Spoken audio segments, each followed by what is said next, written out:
Hello students, good morning. In today's mathematics class, we are going to do the thread play activity. In previous classes, we have done the practice time, and in that practice time, we have already done two question answers. The first one is to guess the area of any material that given to us, and the second one is to drawing of square and answer questions related to this. Now come to the thread play.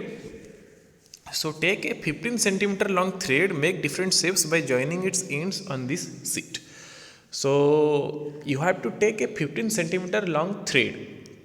Thread means धागा, हिंदी में आप क्या करेंगे, उसको 15 centimetre का एक धागा को कट करेंगे. You have to cut a 15 centimetre long thread and make different types of shapes on this page. और you can do it in your copy also. आप उसको कॉपी में भी कर सकते हैं. कॉपी का एक पेज में आप क्या करेंगे, 15 सेंटीमीटर का एक थ्रेड लेके उसका डिफरेंट शेप बना सकते हैं.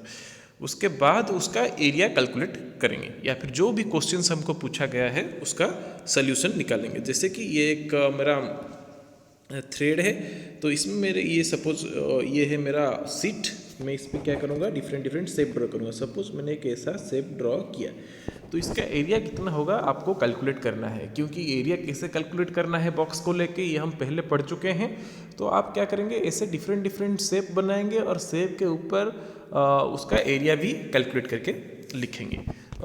चलो देखते हैं क्या क्या क्वेश्चंस हमारे लिए दिए गए हैं.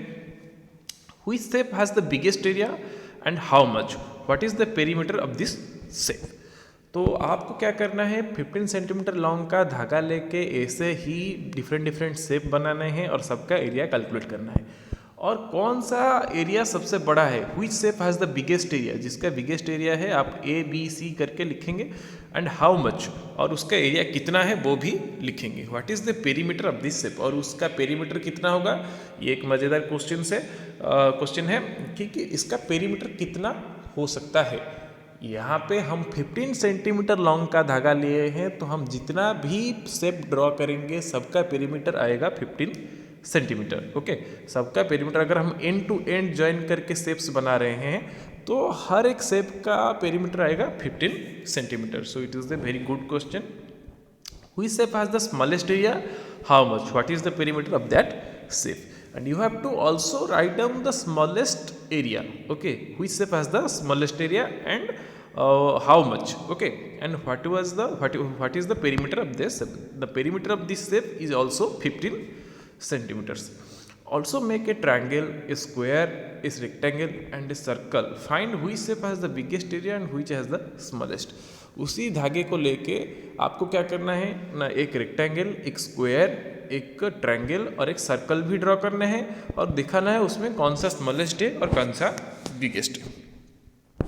सो फिर से रिपीट कर दे रहा हूँ. यहाँ पे जो थ्रेड प्ले एक्टिविटी है, यहाँ पे आपको 15 सेंटीमीटर लॉन्ग का एक धागा लेना है और धागे में इसी सीट के ऊपर या फिर अपने कॉपी के ऊपर डिफरेंट टाइप्स ऑफ शेप्स बनाने हैं जो कि 3 से ज़्यादा होनी चाहिए.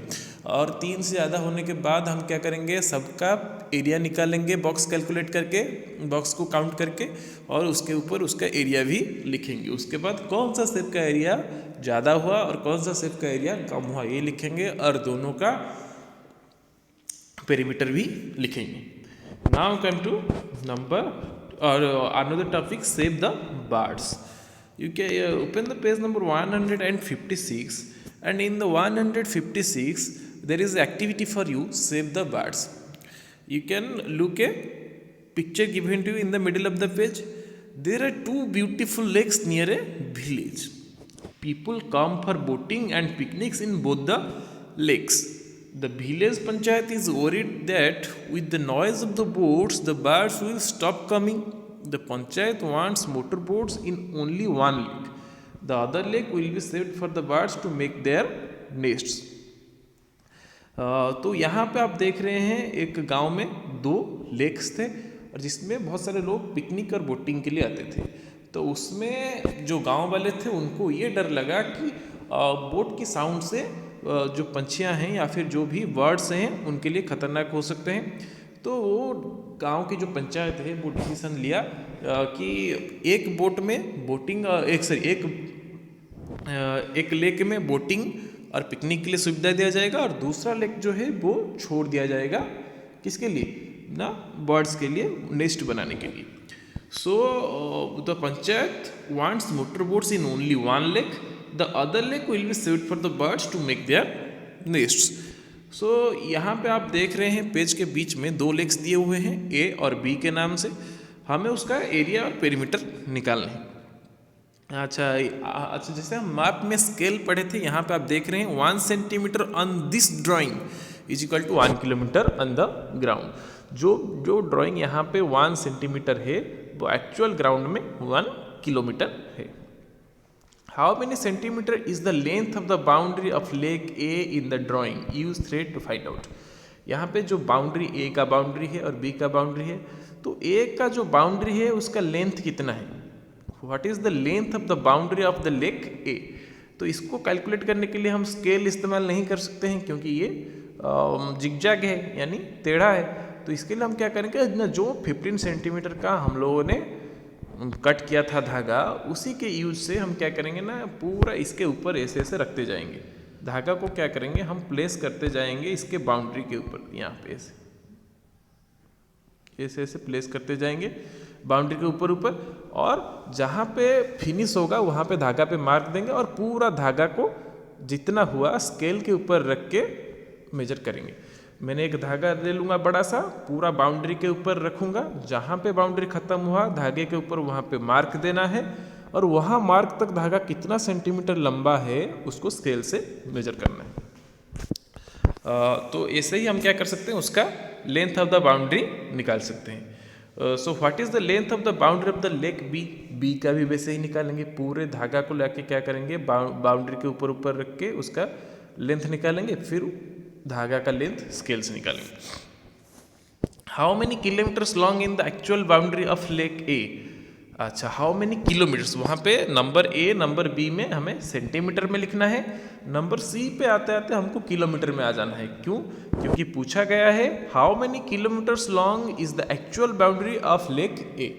हमें यहाँ पे बताया गया 1 centimetre in drawing is equal to 1 kilometre on the ground. So A का बाउंड्री जितना लेंथ का जितना सेंटीमीटर का हुआ वो एक्चुअल में उतना किलोमीटर ऑन द ग्राउंड होगा। So how many kilometres long is the actual boundary of lake B, B के केस में भी सेम होगा। A longer boundary around the lake will help more birds to lay their eggs. So which lake should be kept for the birds, which lake should be used for the boats. यहाँ पे हम देखेंगे ना, जहाँ पे जिसका boundary लंबा होगा वो हम बर्ड्स के लिए रखेंगे, क्योंकि बर्ड्स के लिए वहाँ पे अंडे देना आसान होगा। तो इसीलिए जो बड़ा लेंथ का बाउंड्री जिसका हुआ वो लेक बर्ड्स के लिए रहेगा, और जिसका छोटा हुआ वो बोटिंग के लिए छोड़ दिया जाएगा।